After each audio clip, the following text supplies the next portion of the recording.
भले घरन के लड़का है पर हमें बिगाड़े देता है।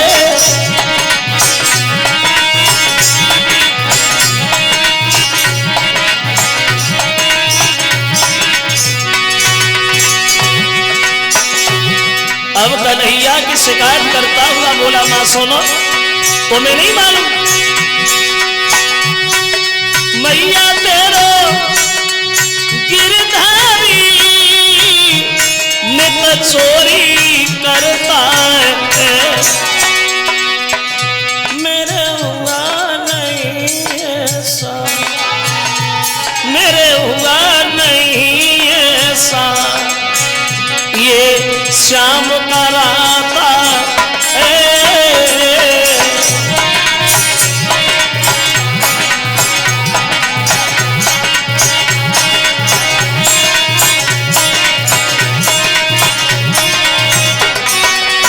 और बोले सखियां जो जलाती है नित गाली देती है, जो संग नाई जावे, जो संग नाई जावे तो ये गुस्सा हो जाता है।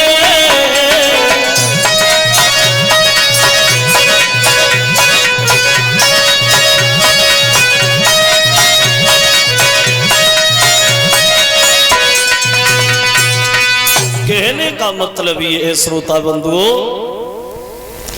अब ग्वाल बाल अपने अपने घर के लिए चले गए और यशोदा कन्हैया कूखल से बांध करके आंगन में अपने काम में चली गई।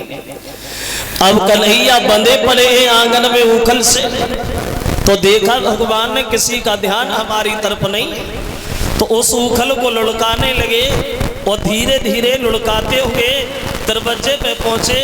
यमला अर्जुन नाम के दो वृक्ष खड़े थे, उन वृक्षों के बीच में उखल को फंसाया, धीरे से झटका मारा, वे दोनों वृक्ष टूट गए और दोनों वृक्षों से वो दोनों जो वृक्ष जमीन पे गिरे टूट करके दो पुरुष प्रकट हो गए, जो कन्हैया को देख करके खूब हंसे। कौन थे ये दोनों और क्यों से श्याम को देखे? देखो ये दोनों जो थे ये पूर्व जन्म में एक कुबेर के लड़का था, तब इनका नाम था नल कुबड़ मलगरी। भोले बाबा के दोनों वरदानी, कैलाश पर्वत में निवास करने वाले, लेकिन ये दोनों घमंडी बहुत थे, दोनों को अपने ऊपर घमंड बहुत ज्यादा था। एक दिन दोनों ने मदरा पान किया और जब शराब पी तो इन्हें नशा हो गया, और जब नशा हो गया तो बुद्धि खराब हो गई। और शराब के नशा में दोनों अपनी पत्नियों से बोले चलो नहाए। सरोवर के किनारे पहुंचे, बोले नहाएंगे तो आज ऐसे हम लोग नहीं नहाएंगे। कैसे नहाएंगे? तो दोनों बोले आज हम लोग बिल्कुल वस्त्रहीन होके नहाएंगे, नग्न होके नहाएंगे। और दोनों शराब के नशा में अपनी पत्नियों से बोले कि वस्त्र उतारो मेरी प्यारी, वो जो नंगे हुए कि नहावे।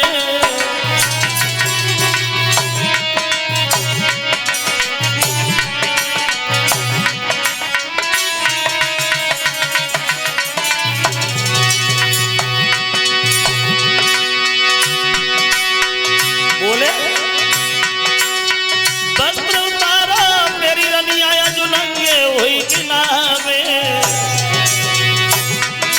हमें दुनिया के राजा रे, हमें दुनिया के राजा रे, मुझको बुरो बतावे।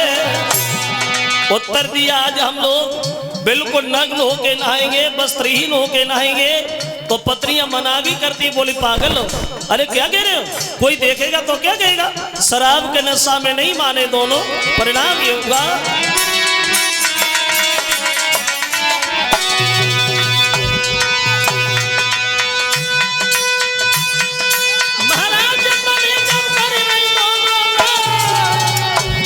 और अपने यहाँ कन से बेहन नहीं दिले वस्त्र होता, वो तभी नंगे दो भय नार नंगे संग नहाते, वो तभी नंगे दो भय नार नंगे संग नहाते।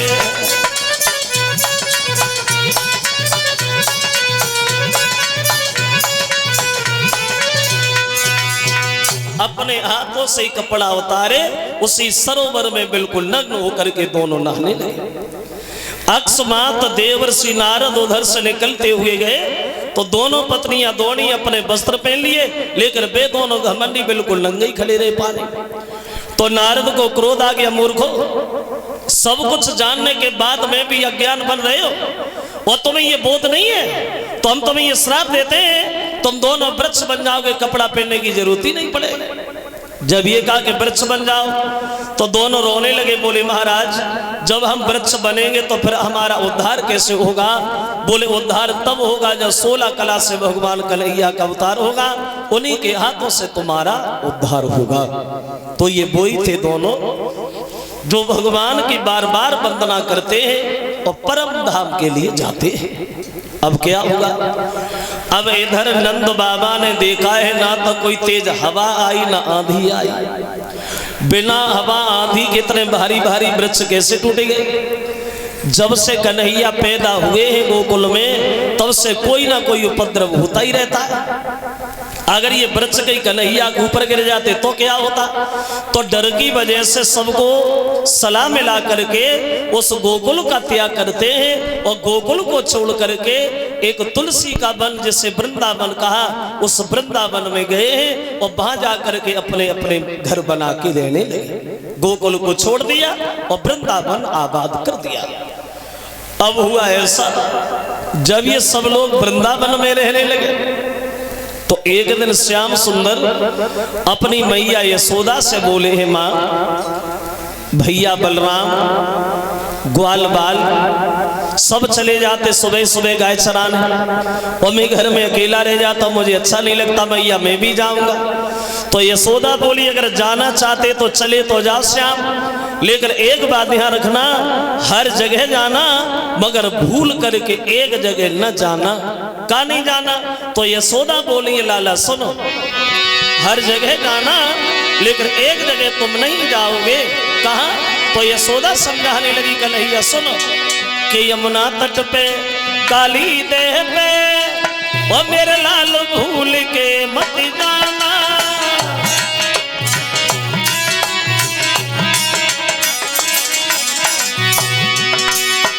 बोली है लाला सुनो, यमुना नदी में जो काली देह है वहां रमणक द्वीप का रहने वाला कालिया नाग आके बस गया है, जिसके जहर से यमुना का पानी विषैला हो गया है, वहां तुम नहीं जाओगे। और बोली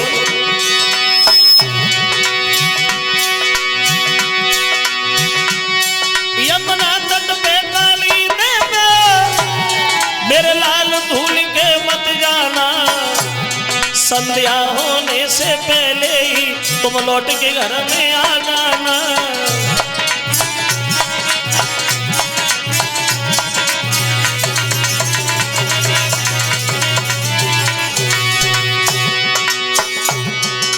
काली देह पे नहीं जाओ क्योंकि कालिया नाग रहता है, पानी विषैला है। तो कन्हैया मना कर दिए, मैया नहीं जाऊंगा।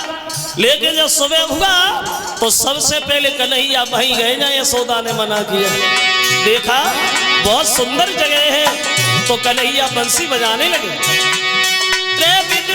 है वन में यार खगव्रत सुरीले गाते, मुरली धर धर के अधरों पे मुरली की तान सुनाते।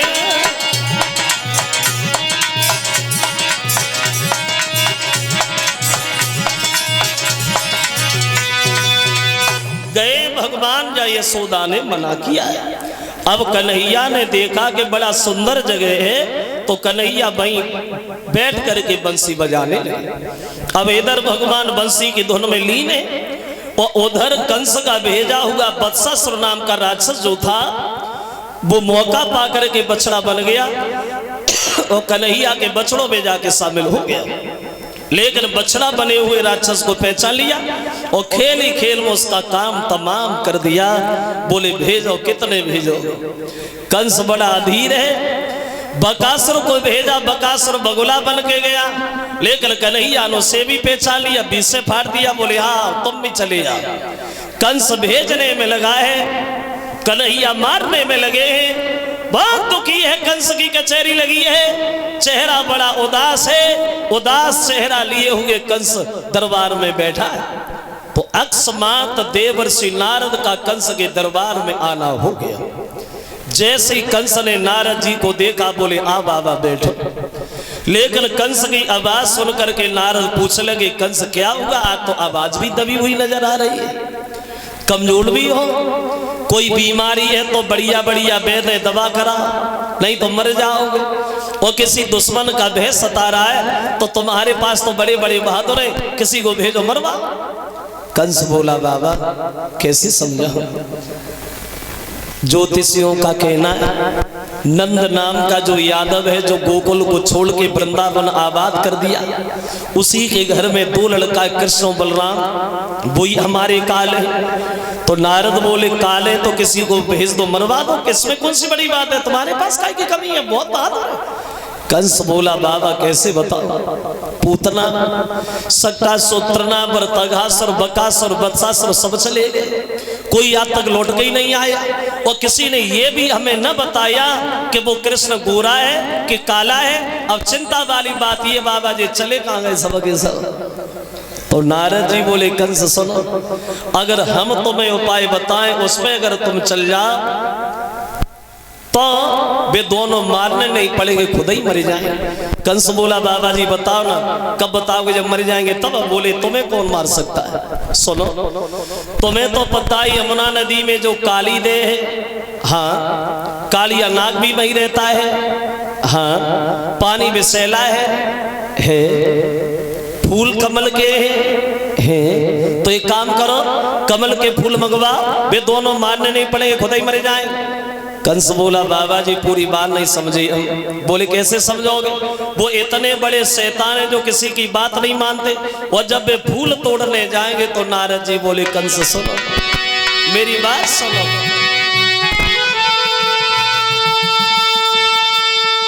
वो फूल तोड़ने जाना ही वो काल के गाल में जाना है, वो हर्रा फिटकरी नहीं लगती, दोनों का मारा जाना है।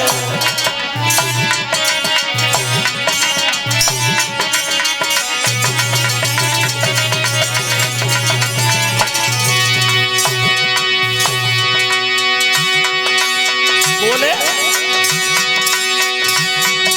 देखी फिर भी न की हिम्मत है, जो गोता बाह लगाता है कौन वीर त्यागी ऐसा जो अपने प्राण गंवाता है।